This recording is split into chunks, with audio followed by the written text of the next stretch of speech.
Give a brief summary of the story the टोटवाइज and the jackal. कछुआ और सियार कहानी का सारांश संक्षेप में बताएं। सेमेस्टर 3 इंग्लिश मेजर पेपर का ये बहुत ही ज़्यादा इंपॉर्टेंट सवाल है, जिसे मैं आपको एक आसान नोट्स के साथ समझाऊंगा। अगर दोस्तों आप मेरे इस नोट्स को हूबहू अपने एग्जाम में लिख लेते हैं तो आपको फुल में फुल मार्क्स जरूर मिलेगा। अगर मेरा ये नोट्स आपके लिए हेल्पफुल हुआ तो मेरे चैनल को सब्सक्राइब करें, वीडियो को लाइक करें और शेयर करके अपने फ्रेंड्स की भी मदद जरूर करें। चलिए दोस्तों आंसर को डिस्कस करते हैं। Once upon a time there was a Brahmin who was very poor and struggling to survive anyhow। बहुत समय पहले की बात है, एक ब्राह्मण था जो काफ़ी गरीब था और किसी तरह जीवित रहने के लिए संघर्ष कर रहा था। He used to beg for survival। वह जीवित रहने के लिए भीख मांगा करता था, मतलब भीख मांग के वो अपना जीवन गुजारा करता था। One day he was begging as usual। हमेशा की तरह एक दिन वह भीख मांग रहा था। कौन मांग रहा था दोस्तों? वह ब्राह्मण। And then he saw a very big tortoise crossing the road. और तभी उसने देखा कि एक बहुत बड़ा कछुआ सड़क पार कर रहा था। अब दोस्तों आप जानते हैं कि एक सड़क को पार करने में कछुआ को कितना ज़्यादा समय लग जाएगा। ही रेन एंड काउट इट। इसलिए वह दौड़ा और उस कछुए को पकड़ लिया। अब क्यों पकड़ा दोस्तों, चलिए आगे डिस्कस करते हैं। He thought to eat the meat of the tortoise. उसने सोचा कि आज इस टोटवाइज के मीट को वो खाएगा, यही सोचकर वो उसने पकड़ लिया। मतलब दोस्तों वो ब्राह्मण है, इसका मतलब ये नहीं कि वो मीट नहीं खाता है, वो मीट खाने के लिए ही कछुआ को पकड़ा था कि आज इसे ही पकाकर खाएंगे। Now he began to rush his house so that he ate the meat of the tortoise. अब वह अपने घर की ओर जल्दी जल्दी जाने लगा ताकि वह कछुए के मीट को खा सके। आई होप दोस्तों आपको पहला पैराग्राफ अच्छे से समझ में आ गया होगा।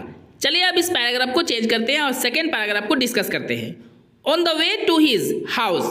अपने घर के रास्ते की ओर जब वो जा रहा था, देयर वाज अ रिवर। एक नदी होती थी, मतलब नदी पार करके वह ब्राह्मण हमेशा अपने घर जाया करता था। He always use to cross the river. वह हमेशा नदी को पार किया करता था बिकॉज क्योंकि it had no much water, क्योंकि नदी में अधिक पानी नहीं हुआ करती थी। Today he fell that the river had much water due to flood. आज वो नदी पार जब करने वाला था दोस्तों कछुआ को लेकर, तो उसे महसूस हुआ कि बाढ़ के कारण नदी में बहुत ज़्यादा पानी हो गया है, यानी भर गया है। And so he began to search any boat to cross the river. और इसलिए वह नदी में यानी इधर उधर खोजने लगा कि कहीं कोई नाव होगा तो उस नदी को वो पार कर लेगा, क्योंकि नदी में बहुत ज़्यादा पानी हो गया था, अगर वो पार करता तो डूब सकता था। He didn't get any boat. उसे कोई भी बोट जो है यानी नाव नहीं मिला। And then the tortoise told the ब्राह्मण।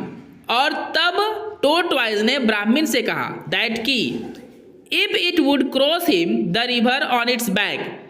अगर वह यानी ब्राह्मण से वो कछुआ बोलता है कि अगर वह अपने पीठ पे बैठा के उसे नदी पार करवा देगा, मतलब कछुआ ब्राह्मण को नदी पार करवा देता है, ही वुड लीव इट, तो वह उसे छोड़ देगा। मतलब एक शर्त रख दे यहाँ पे कछुआ की, अगर वह अपने पीठ पे बैठा के ब्राह्मण को नदी को उस पार कर देगा तो ब्राह्मण उसे छोड़ देगा, नहीं खाएगा। द ब्राह्मण एग्रीड। ब्राह्मण तैयार हो गया, क्योंकि वो जानता था कि नदी पार नहीं करेंगे तो अपना घर नहीं जा सकेंगे, इसलिए वो तैयार हो गया। And so the टोटवाइज completed it's promise. और इस प्रकार टोटवाइज ने अपने वादा को पूरा किया। और वादा क्या था दोस्तों? कछुआ अपने पीठ पे बैठा के ब्राह्मण को नदी को उस पार कर देता है। द ब्राह्मण रीच्ड हिज हाउस सेफली। और इस प्रकार ब्राह्मण जो है अपना घर सुरक्षित पहुंच गया। The next day he again came to the river and called the tortoise to cross the river. अगले दिन, क्योंकि हर दिन ब्राह्मण नदी पार करके भीख मांगने जाया करता था, तो अगले दिन फिर से ब्राह्मण नदी के पास आया और कछुए को चिल्लाकर बुलाया ताकि उसे नदी पार करवा सके। The टोटवाइज carried him on hits back. कछुआ ब्राह्मण को अपने पीठ पर बैठा के ले जाने लगा। But in the middle of the river it told him that. लेकिन बीच नदी में पहुंचने के बाद कछुए ने ब्राह्मण से कहा कि you wanted to eat me and so now it was going to drown him. कि तुम मुझे खाना चाहते थे ना, अब इसलिए मैं तुम्हें डुबाने जा रहा हूं। मतलब ये सारा बात कहाँ पे बोला कछुआ? जब वो ब्राह्मण को बीच नदी में लेके आ गया तब यह बात उसे बोला कि आज मैं तुम्हें डुबा दूंगा क्योंकि तुम मुझे खाने वाले थे। द ब्राह्मण सो अ जैकाल नियर द रिवर। ब्राह्मण ने एक सियार को नदी के पास देखा।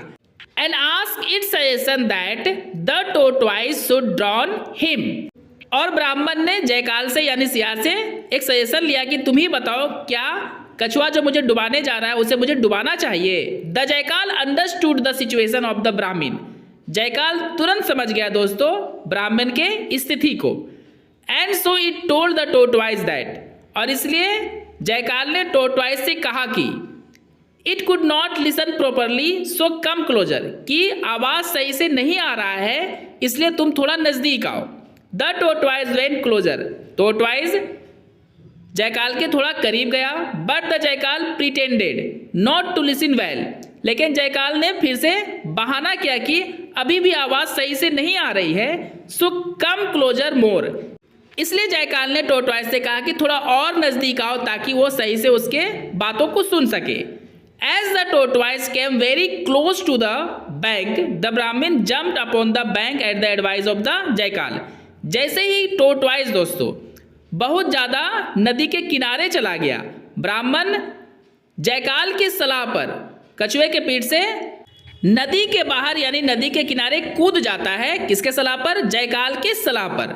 नाउ द ब्राह्मण वाज सेव्ड, अब ब्राह्मण जो है दोस्तों वो बच चुका था क्योंकि वह नदी से बाहर था और ये सारा जयकाल के कारण हुआ था।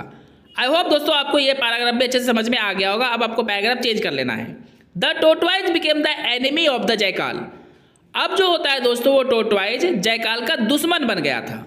And told the jackal that it must teach a lesson for saving him, और टोटवाइज ने जयकाल से कहा कि वह उसे सबक सिखाएगा ब्राह्मण को बचाने के लिए।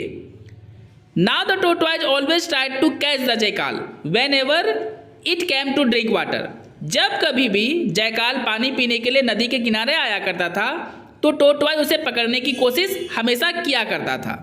One day in the evening, एक दिन शाम के समय, as the jackal came to drink water near the river, जैसे ही जयकाल नदी के किनारे पानी पीने आया, the tortoise caught its leg and began to laugh, tortoise ने जयकाल का पैर पकड़ लिया और हंसने लगा।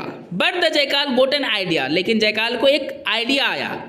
And told it that what it has caught is not my leg, और जब आइडिया आया जयकाल को अपनी जान बचाने के लिए तो जयकाल ने टोटवाइज से कहा कि जो तुमने पकड़ा है वह मेरा लेग नहीं है, मतलब मेरे पैर को तुमने नहीं पकड़ा है। It's a root of the tree, ये पेड़ की एक जड़ है जिसे तुमने पकड़ के रखा है अपने मुंह में, ये मेरा पैर नहीं है। As the tortoise left its leg the jackal fled away and from that day the tortoise could never catch the jackal, जैसे ही टोटवाइज ने जयकाल के पैर को छोड़ा जयकाल झट से वहां से भाग गया और उस दिन से दोस्तों टोटवाइज कभी भी जयकाल को पकड़ नहीं सका। दोस्तों कहानी समझ में आया हो तो कमेंट करके जरूर बताएं, और आपको इसी तरह का आसान नोट्स चाहिए तो सब्सक्राइब करके जुड़ जाए मेरे चैनल के साथ। वीडियो को अधिक से अधिक लाइक करें और शेयर करके अपने फ्रेंड्स की भी हेल्प जरूर करें।